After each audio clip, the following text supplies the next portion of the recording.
ప్రజా సంకల్పం ప్రస్తుతం వికారాబాద్ జిల్లా తాండూరు అసెంబ్లీ నియోజకవర్గం యాలాల్ మండలం బెన్నూరు అంటే వరి కొనుగోలు కేంద్రం వద్ద ఉంది. మనకు కొన్ని కిలో అంటే ఒక 10 కిలో దూరంలోనే ముఖ్యమంత్రి గారి నియోజకవర్గం కోడంగల్. ఇక్కడ రైతుల బాధలు చూడండి. ముఖ్యమంత్రి గారు చాలా చెప్తున్నారు, మంత్రులు చాలా చెప్తున్నారు. వాళ్ళ రైతుల వారి బాధ వారి నోటి నుంచే విందాం. చెప్పండి, అసలు ఎలా ఉంది? మీకు ఎన్ని రోజులు ఇక్కడ పెట్టారు ఇక్కడ? సార్ మాకు ఈ నెల లోపల ఫస్ట్ నుంచి పెట్టాము.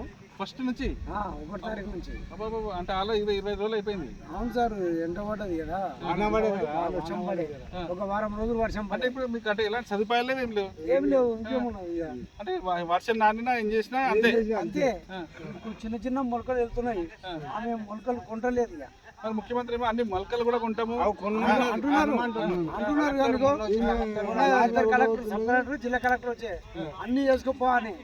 ఇప్పుడేమో ఆమె మొలకలు ఉన్నాయి, నేను వల్ల అంటుంది. అన్నది వ్యవసాయ శాఖ అధికారులు కొనుగోలుకి వాళ్ళు కూడా ప్రభుత్వ అధికారి.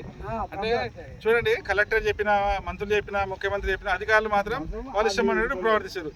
ఎవరైనా సరే రైతుకు న్యాయం చేయండి. మీరు మీ జేబులోకి వెళ్ళి డబ్బులు ఇవ్వట్లే, వీళ్ళ కష్టం అది. రైతులు ఎన్నో సంవత్సరాలు వాళ్ళు కష్టపడిన పంట అది. వాళ్ళకు న్యాయం చేయాలి. అధికారి అయినా, ముఖ్యమంత్రి అయినా, ఎవరైనా సరే, కలెక్టర్ అయినా వాళ్ళకి న్యాయం చేయాలా.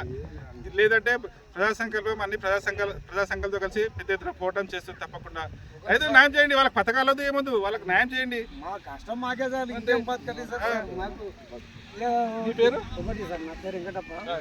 ఒకటి ఇది మన సంచులు పాడతాను, కొత్త పాడతాను ఇస్తామని ఇదివరకు 3 రోజులు పాడతాను. అంత ఘోరం అండి. మరి 1,000 కోట్లు, లక్షల కోట్లు బడ్జెట్ ఎక్కడ పోతుంది? ఎవరు తింటారు? ఎవరి జేబులోకి పోతుంది? చెప్పాలి ముఖ్యమంత్రి గారు. ఇప్పుడు మొత్తం దాదాపు ఎన్ని క్వింటాలు, మొత్తం మీ మండలికి ఎన్ని క్వింటాలు? ఇప్పుడు 25,000 క్వింటాలు ఒక్క ఊరికే ఈ మండలంలో. మరి లాభం ఎవరికి వస్తుంది? ప్రభుత్వానికి వస్తుంది కదా. మరి ఏం చేస్తున్నారు? డబ్బులన్నీ ఏం చేస్తున్నారు? వీళ్ళకి మాత్రం నష్టం. వీళ్ళకి మాత్రం అన్ని పథకాలు చూపిస్తున్నారు. అక్రమంగా జైలు నింపుకుంటున్నారు. ఎవరు అధికారులు నింపుకుంటారు. చాలా చేస్తున్నారు ప్రజా సంకల్పం. వీరికి న్యాయం చేయండి. వీరికి న్యాయం చేయండి. మీ జేబులకి ఇచ్చే అవసరం లేదు. మళ్ళీ చెప్తున్నాం, వారికి న్యాయం చేయండి.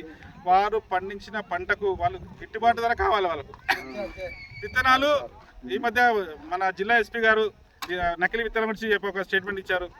విత్తనాలు అసలు వీళ్ళ వాళ్ళకి రావద్దండి. వాళ్ళ మీద కఠినమైన చర్యలు తీసుకోండి. నకిలీ విత్తనాలు చాలా వికారాబాద్ జిల్లాలో చాలా జోరుగా విక్రయాలు జరుగుతున్నాయి. వాటి మీద సీరియస్ తీసుకోవాలా. ప్రజా సంకల్పం మళ్ళీ చెప్తుంది, న్యాయం చేయండి రైతులకు. వాళ్ళు పండించిన పంటకు న్యాయం చేయండి. మీరు స్పెషల్గా వాళ్ళకి ఏమి ఇచ్చారు?